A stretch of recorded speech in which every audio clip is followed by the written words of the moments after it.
so I thought he would be a perfect person to talk to. So we're going to talk about the Flint, Michigan crisis. Can you speak about the water crisis in Flint to remind everyone what exactly happened?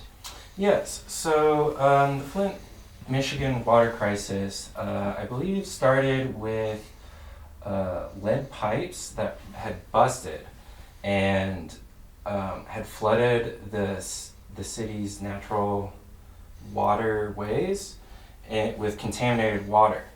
And because the pipes were busted, so the pipes weren't working, and there was contaminated water everywhere. And one of the things about it, I believe, I read something about how it was lead that was actually one of the toxins in the water waste. Yes. And some of the health consequences of ingesting lead in your water, blindness. I believe There's other types of diseases. there's a whole lot of things associated with lead. But I remember one of the biggest issues with Flint was that their water crisis happened, and no one really said anything or did anything, and it just kind of sat around, and the media kind of just avoided it for a while, and what I believe it was 5 years. It took them 5 years to finally fix these pipes, and the thing about it is the government and the EPA, they really didn't act on it, which was pretty much is what made it a big crisis. Is because sure, things break sometimes, and if you don't fix them, they just are broken forever. So it's just at some point, those people, you need water. Water is a necessity to life. And at some point, if you are responsible for that and you don't fix the problem, it becomes an attack on people if you don't fix the water. So it's a lot about accountability on the Flint water crisis, and the fact that and I believe the only solution, I know they were sending Flint, Michigan bottled water for a while, which is, it's a good temporary solution, but, really fixing the pipe would be the better solution, the more permanent solution. Great. And so is it completely resolved at this point, the Flint, Michigan crisis? I believe most of it's resolved. Unfortunately, none of it was resolved by government entities. I believe it was a private philanthropist who donated some large sum of money to Michigan. And when they cleaned the pipes that were heading to the Flint River, or? Yeah, I believe they fixed the pipes, or at least got most of it up and running. So I believe it's fixed for the most part at this point. But also another thing that's really hard about this issue is there was not much media or coverage of it. So it's just you look up an article and it's it said something back in 2017, and it's it hasn't been updated since then. So it's just really hard to get information on the subject too, which is part of what makes it challenging. And So can you talk about water crises that are happening today that are sort of similar? Other water crises? Yeah, there's, water is such a necessity to all forms of life, that, it not only affects human life, but it affects, plant life, marine life, birds. But yes, I believe, another big one is the coral bleaching, which, it's salt water, so we don't use it for drinking water necessarily, but it's another water issue, and it was because we had an El Nino, I believe, a few years back, and or La Nina. Okay. And some of the water, the currents in the ocean, coral is a very fragile creature, and basically, if it's too cold, it dies. If it's too hot, it dies. It only exists in a very small window of temperatures, really. which makes it a really delicate organism. But some of that was because of warming water temperatures related to the fossil fuel industry and unwarranted dumping in the ocean. So I think now I want to talk about some of the psychological principles we can use to promote sustainability, some of the things that were used in the Flint crisis, and then how we can relate that to current crises. So I want to ask you, I wanted to explain, one is the idea of modeling. This idea is to take on the role of another because you think it's the right thing to do. For instance, if you can get the local news to show model behavior, if you can get examples of construction workers changing the pipes of Flint, if you can film activists standing up for the lives of the Flint citizens, if we can get the right role model behavior exemplified widely and effectively, this can lead other people to follow suit in similar behavior. Can you speak on how modeling may have had an effect on the activism that occurred to save the Flint community and tie it to how we can save people in similar crises? Or marine life, not necessarily people. Yeah, so you mean modeling as in like a role model. Yeah. Well, just like I said, the only thing that fixed Flint's water crisis was a philanthropist who donated a bunch of money. So it's not like it was our government. It was just some guy who had enough money to do it. But this guy might have not even known about it if it weren't for maybe the work of activists That's true. That were trying to pass legislation, even though the local government was ignoring these pleas. It seems like how else would he have found out if he didn't, gain exposure, of model behavior? Yeah. Well, the media did talk about it. They just didn't give all that accurate of information. So the word did get out. Obviously, we know about it. So obviously, someone did something. But some of it, I definitely think model behavior helped because, I guess the thing about relying on the government to do it is you have to pay these people, these government workers to come and do it. Whereas when you leave it to citizens, they just do it because they out of necessity for life. So it's just different morals, I guess. Yeah, so I guess we can maybe say if it weren't for activists and trying to change legislation, if it weren't for people standing up for these Flint citizens, bigger help, say from a philanthropist or actual legislation, was it Supreme Court that legislated we need to change these pipes?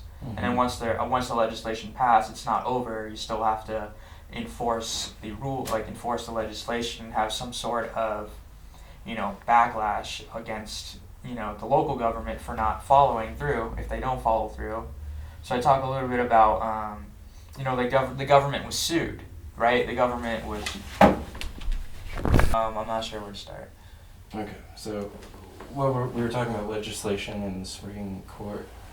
Okay, yeah. So if we finally get the legislation passed, I believe it was the Supreme Court to this local government has to change these pipes. They have to create jobs to change the pipes so they're not providing lead to the Flint citizens, the children, etc. And now we have to focus on some sort of punishment to the government if they don't if they don't change with the legislation, if they don't follow through with it. So I know beforehand the local government was sued, and you can consider the government being sued as a form of positive punishment, adding a noxious stimuli, adding a stimulus to the government, an aversive stimulus that makes them uncomfortable and they want to, which is suing them. And it's the punishment, and hopefully based on this punishment we lead them to the right ethical actions, right behavior. Can you speak at all about the punishment what role it had? Punishment on the government, the local government.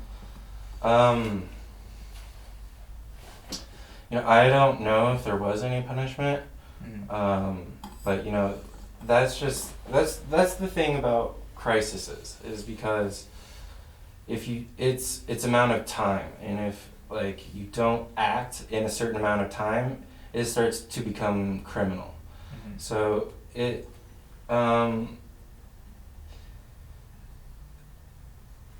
Yeah, so that's fine. Yeah. We can move on. So I want to talk a little bit about a few more principles that I think are relevant to this crisis.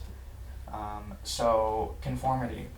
People may feel pressure to act in a certain way because they feel guilty for not behaving a certain way. Sometimes you may encourage your child not to conform to other children through peer pressure because their peers are engaging in something like drugs and unsafe sex. Other times, though, conformity can be a good thing if you're conforming into a crowd that exhibits ethical behavior, for instance. So I just want to ask you, in what way do you think activists convinced other people to conform into action to grow the voice that would dissent against, inactive government or a government that seemed to brush it under the table? Like, how do you think they go about getting conformity? I'm sorry, conformity amongst... Conformity to conform. Like, we get the local government to conform. We get people that are maybe not necessarily in FLint, but they're conforming to activism. They're engaging in behavior. They see model behavior and they want to conform to that model behavior. Yeah. So I guess like a big thing is like media comes in and tries to get the word out to the nation. So like the EPA can get involved, the Environmental Protection Agency, and other agencies can get involved because they are being made aware of this, of like what's wrong with the behavior, like what's happening that's negative to Flint, Michigan, and then the behavior of people that are being activists, that are like standing up for the Flint, Michigan people, that are working tirelessly to the short-term solution, give them water, and long-term solution, pass legislation that could be effective and helpful to the Flint citizenry. Yeah. Well, I would say, that's like kind of a question of filmmaking, because as an environmentalist, there's a lot of field work. You have to go out in rivers and wild conditions to get this kind of like data. Mm-hmm. And the thing about film is when you take a picture of, like, let's say the crisis, it shines light on a lot of things. Mm-hmm. And I believe conforming, it really comes from the film aspect, because the film shows truly what it is. Mm-hmm. It's not.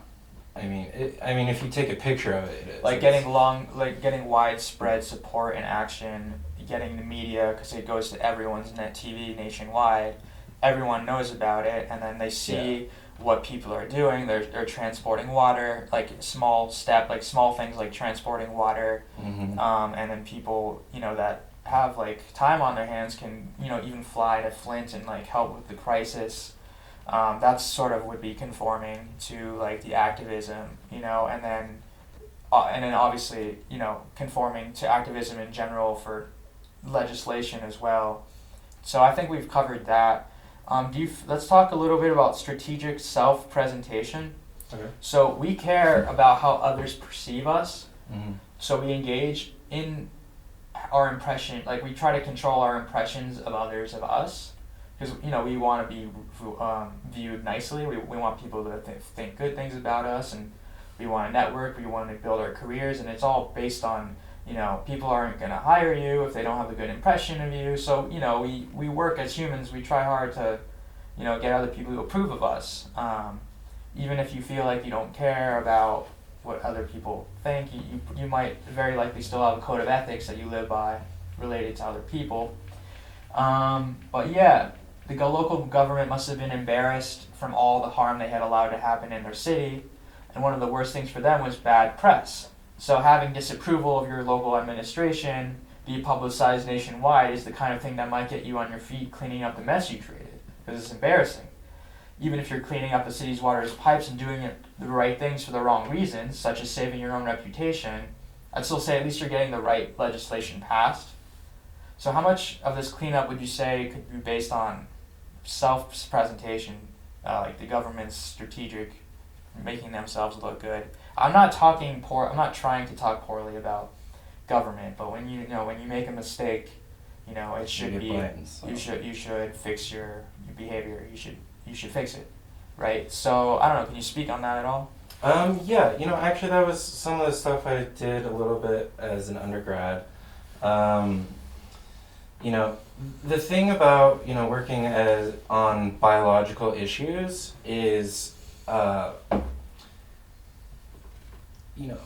it's, a lot of it is about the human.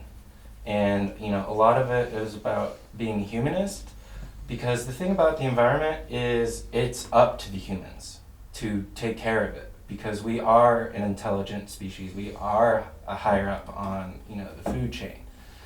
We do have a brain, we have these hands, and we're mobile. We can do things. Whereas, because a lot of environmental things, an avalanche happens out in the wilderness somewhere, and is anyone around to see it? Not really.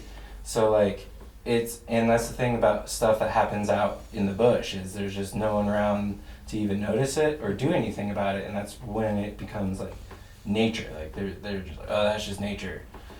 Avalanches happen, which is true. Avalanches do happen, and other environmental